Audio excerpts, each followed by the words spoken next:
How to unblock someone on Spotify.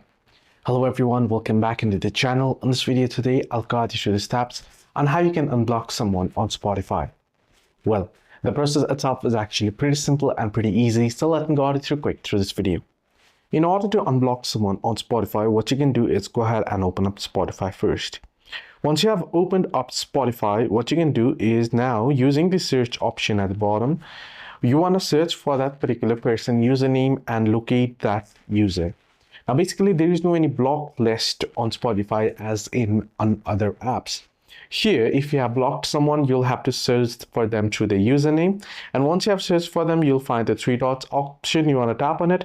Now here, in case of artists, you'll find don't play this artist or play this artist, right? But in case of certain users, you'll find the option to unblock. If you have blocked them, you'll find block and unblock. So you want to unblock them from here.